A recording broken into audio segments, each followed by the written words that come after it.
Hello everyone, this is Jay Wolf with Let's Play Binding of Isaac, Wrath of the Lamb, Part 3.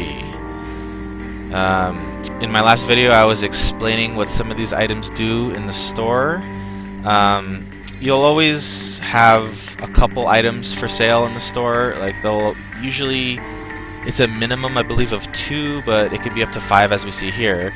And this number in the red actually means that it's on sale. So normally this is a soul heart right here. What a soul heart is it's an additional heart container that you can pick up on top of your regular heart containers, and think of it like armor. It's like a disposable heart. So when you get hit with it, it will get hit before you'll take damage from the soul heart before you take damage from your regular heart containers, but you can't replenish the soul heart. Once the soul heart is taken away, it's gone forever, and the only way to get more, you just have to get more soul hearts in order to have more of them. So right now, I definitely want to pick up this heart because that's going to keep me alive. Since the soul heart is on sale, I probably should pick it up, but a good strategy too is taking soul hearts with you to the next level. You'll see me skipping soul hearts a lot. You're going to be like, oh, why didn't you pick that up right away? Well, you don't always want to pick up soul hearts right away because, like I said, soul hearts are not replenishable. So a good strategy is if you want to have extra damage resistance on your next level, if you can take the normal hits with your regular heart containers that you can replenish, you want to save and use soul hearts strategically. So despite however much I want to buy the soul heart right now, I feel that it'll do me more justice on later stages, so I'm not going to buy it right now. And I'm not sure if I'm going to get a key or not, so I have to think about that later. So right now I just needed the heart, and usually I rarely ever buy hearts from the store. You usually will get a lot of them dropped on the floor, and especially when you get other different items, hearts become more plentiful, but you'll always run into a situation that's super inconvenient, like now, that you just can't find a heart when you need one. It's the only thing you need. So we'll go to the next boss. And Widow, I believe this is an expansion boss. Widow will hop around, shooting out that white milky webby stuff and spawning other smaller minion spiders and the little, I call them like warts, little pimple things that spawn other spiders, little spider nest things. So you don't want those clogging the field. So there's a strategy here. You don't want to just go straight for the boss, and you have to watch out. You have to keep the boss at a distance from you, because as you'll see, Widow will jump and try to squash you, and I don't think it takes a full heart off, but you know, only a couple hits of those, and it'll take you down. So you want to always just keep your distance from these spiders. That's my main piece of wisdom for this boss. Is literally keep your distance. Whenever spiders are around, they will move a certain amount. Let me see if I can show you here. I'm gonna pick up those hearts so I don't die. But this thing will eject the spider every once in a while. When it shakes, you can see it. It may or may not. Now you'll notice. Well, okay, two. Let me kill one of these. But you'll notice these spiders. They'll move in a certain distance. So you have to kind of know that, so you can see. I should be able to. Well, okay. I should be able to just dart around these because they can only move a certain distance in the same time, and so that's kind of how you have to develop a strategy for how you're going to dance around enemies, especially in later levels. And I unlocked a radioactive spider, which is pretty good. Alright, this is another health increasing item. I believe it's breakfast. It'll give me another heart container, and I think it fills the heart too because it's a food item. So it's like there's a lot of like subtle stuff in the game that you can pick up on if you have if you're quick enough. And yeah, so that was actually a pretty cool item. It's always good to pick up health items. You can't have more than 12 red heart containers. So when you start having like 10, 11, they don't become as important, but they still are. And I believe you can have as many soul hearts as you want. I don't think there's a limit to how many soul hearts you can have. If you do pick up, like for example, let's say you have 10 heart containers and you pick up 10 soul hearts, it'll only show 2 because there's only room for 6 heart containers on the screen. in the top right, but they'll still be there. Now we're in the second area, which is the caves/catacombs. It's given me the catacombs, which I believe is the expansion alternate version of this area, and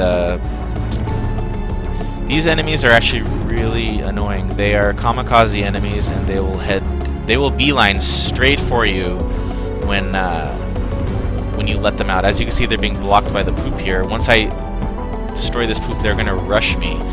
Now, there's a good a strategy for this, especially if you're low on health, is you can kind of snipe them from here if you angle your tiers in enough, getting them to blow up. Now, you'll notice also too that there's a weird rock right here. Normal rock looks like this, but you can see this rock is kind of discolored. It has an X on it as well.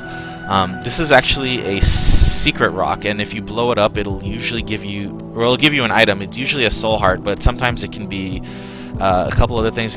Bombs can drop from it. I think even a couple items, like damage increasing items, can drop from it. So you always, if you can, if you have extra bombs or a way to blow it up, you'll want to do that. Now, as you can see, I don't have any bombs here, but since I know that these guys are basically walking bombs, I can actually use one of these guys to blow it up for me. So I'm actually going to try to kill this guy up here and get him to blow up, releasing the tile. As you can see, the other two just beeline straight for me and hurt me, but luckily I dropped a regular heart and was able to replenish some of my health. I normally don't pick up these soul hearts right away, but I think this one I'm not going to be able to get into the other room without picking it up. Oh, I guess I could. Okay, good.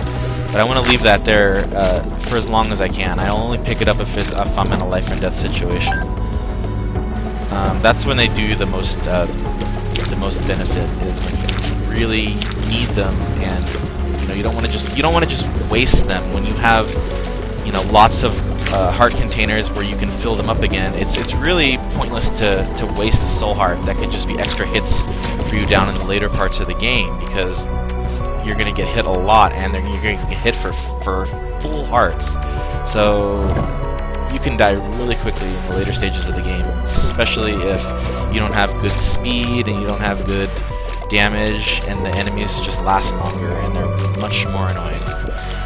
This is another type of enemy. It's I think they're called the butt lickers, and I didn't name them, but they will just run around in just up and down, left and right pattern. They don't go diagonally, so they're fairly easy to dodge. They only take a couple hits when you kill them, and sometimes they'll be in like conga lines.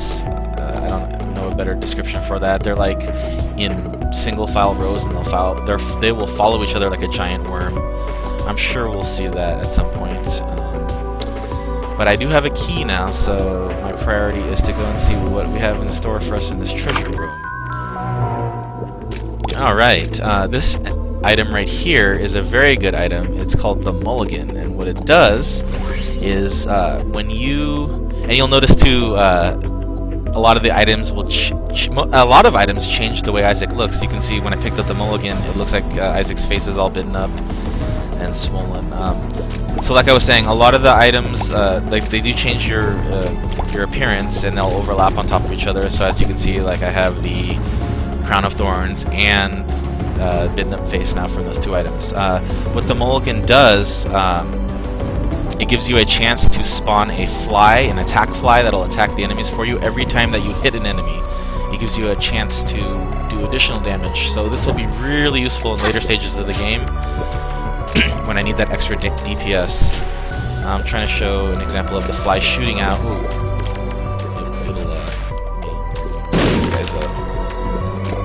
It'll come straight out of me, and if it can't, now you'll notice that the fly's flying around me. If it can't seek an enemy out, they have a distance, it'll just hover around me, and I think I can have up to 5 at once.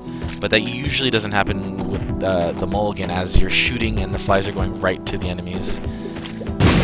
It'll only trigger on enemies. It won't trigger on these TNT barrels right here or shooting a wall. You can't just collect the flies like that. You have to actually be hitting and doing damage to enemies for that to happen. So with that explained, I will cut the video short here. Check out the next video for more of this level, and hope you enjoyed everything so far. Thank you for watching.